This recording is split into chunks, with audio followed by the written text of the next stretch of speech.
Welcome back. More now on our top stories. We take a deeper look at Iraq and the challenges it faces from the group known as the Islamic State. The Department of Defense has confirmed it conducted 4 more airstrikes today against the group.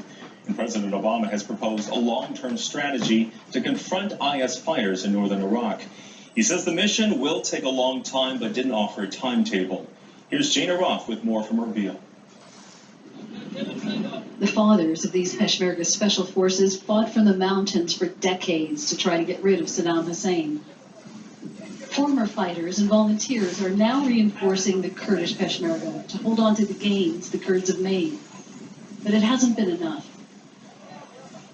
U.S. airstrikes launched after the overwhelmed Peshmerga withdrew are meant to stop the advance of the Islamic State group just 40 kilometers from Erbil. They're also meant to help Kurdish forces stand up against a better armed enemy, still known by some as ISIS.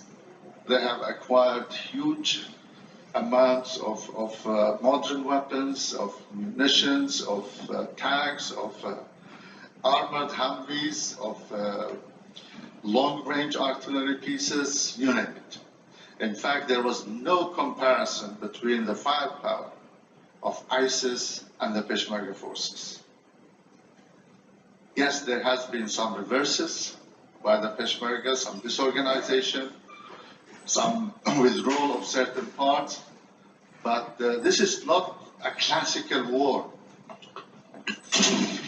This conflict, a spillover from the war in Syria, is one that no army has fought here. The combination of Islamic State fighters with suicide bombers and American weapons seized from Iraqi forces has made them difficult to stop. We need this to buy time, to regroup, to reorganize, and to go on the offensive. One of the priorities will be to retake the Mosul Dam, the biggest in the country, now fallen to Islamic State fighters. At risk are also oil fields, which had been protected by Iraqi security forces, and then the Peshmerga, now within territory held by the radical group. Mosul, a center of power for Islamic State fighters, is just 60 kilometers from here. The city of Erbil is the Kurdish capital and a major economic hub. It's also a main target of the group. The United States believes its airstrikes will help defend the city, but propping up Kurdish security forces will be a much longer mission. Jane Araf, Al Jazeera, Erbil. The decade since the U.S. invasion in 2003 has seen huge population movements in Iraq, much of it driven by internal sectarian violence.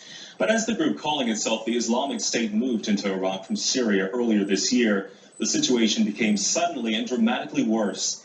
An estimated 1.2 million people have been displaced since the beginning of the year, mostly in areas northwest of Baghdad.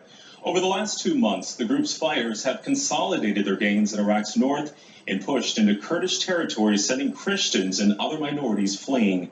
Close to 200,000 people have been displaced in areas around Mosul, Erbil, and Kirkuk from the beginning of July until now.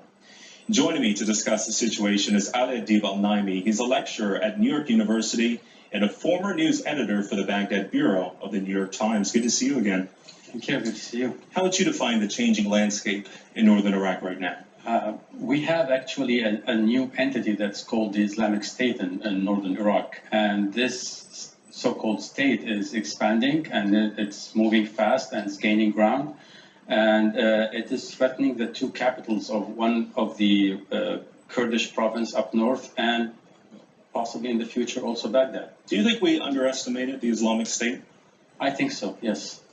I think analysts or political experts said that, or thought that, maybe they will take towns, or maybe they will be able to take a city but not expand that much and that fast.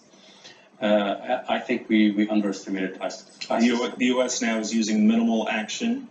Some are questioning whether it's too late. I personally think it is late, not too late. It is late. I mean, they should have moved in right from the beginning, but I understand the political issues regarding Noor al-Maliki. Why should they have moved in? To stop something like this from happening, to prevent a scene that we're actually seeing right now in Iraq, to prevent them from being so close to bombing, to be able to bomb Erbil. or to displace thousands of minorities, or to slaughter and kill and enslave others.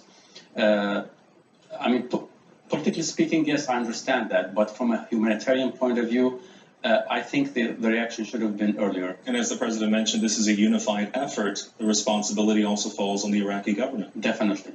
And they fell short. Exactly. I mean, there's no question about that. I mean, the parliament, the political parties, they're all to be blamed for this. They take the biggest part of the blame for being unable to form a government, an inclusive government so far.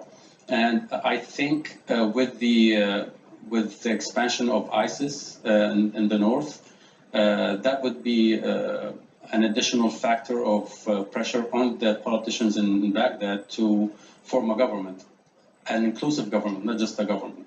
The thing is, I think the U.S. can also use the drones or F-18 in a different way.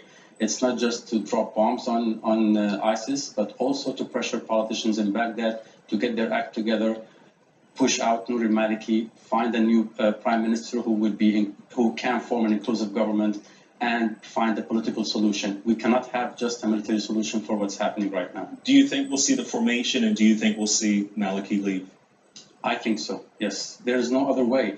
Forget about Maliki and whether he's good or bad, or my personal opinion, but we basically need someone who can reach out to the Sunnis and the Kurds and form a government that is strong enough to face this challenge and push ISIS back.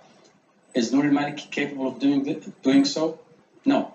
No one trusts him. The Sunnis definitely don't trust him, and the Kurds don't do So that. how do we stop the Islamic State? This is not a ragtag force of militants here. They have the equipment, they have the funding. How do we stop what is being considered a full-blown army?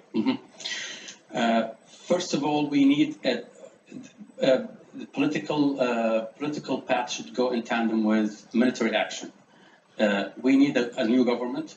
We need to bring Sunni tribes into this government. We need to get them to fight ISIS, because once they lose, actually they already lost that, but they lost the haven or the support of people in Sunni provinces, some of them at least who were supportive of them in the beginning. So once you get those tribes, once they feel that there is a government they can trust in Baghdad, they can work with, there is a genuine partnership in this government, they will hold arms, they will fight ISIS along with the Iraqi army and the Peshmerga. We need all efforts, but this will not happen without a political solution. Looking at the Islamic State, looking at the division in the country, who's really in charge? Who's really in charge in Iraq? Right now, I think the ISIS, unfortunately, is the one who's making the moves. Everyone is sort of reacting to what ISIS is doing. No one is acting. No one is taking a pre-active action. Everyone is reacting. The Kurds are reacting to ISIS. The government in Baghdad is doing so. No one is taking the initiative, except for them. They are advancing, they are attacking, and they are sort of setting the agenda right now. I want to go even deeper. Ali Adib Al-Naimi, stand by for just a moment. One of the goals of the Islamic State group is to eliminate minority religious groups, as we mentioned, and one of them are the Yazidis, who are taking shelter in the mountains. Roxana Saberi has more on who these people are. As fighters with the Islamic State chase Yazidis from their homes in northern Iraq, many are trapped in the Sinjar Mountains with no food or water.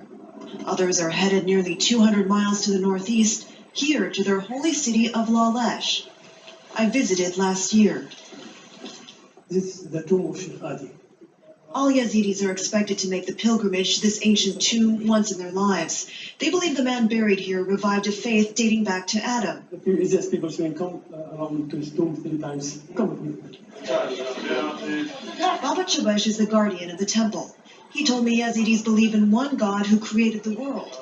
Put your hands. There's narrow between them. The holes in this rock represent the good and evil that exist in each one of us. I asked him if the Yazidi faith has similarities with other religions, like Islam.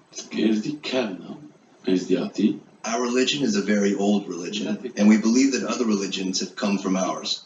We haven't taken anything from them. These kids who introduced themselves to me are some of the estimated 600,000 Yazidis in Iraq. Their numbers have dwindled. Some have left the country to marry outside the faith and to escape the more than 30% unemployment rate. They've also been the victims of massacres, they say 72 times in history. Yazidis have kept their culture and faith alive, despite persecution by Saddam Hussein and the violence after his fall. But their opponents today are Sunni Muslim militants who see Yazidis as infidels deserving death. Roxana Saberi, Al Jazeera. What we now call Iraq, the ancient world's Mesopotamia, has been home to diverse ethnic and religious groups for thousands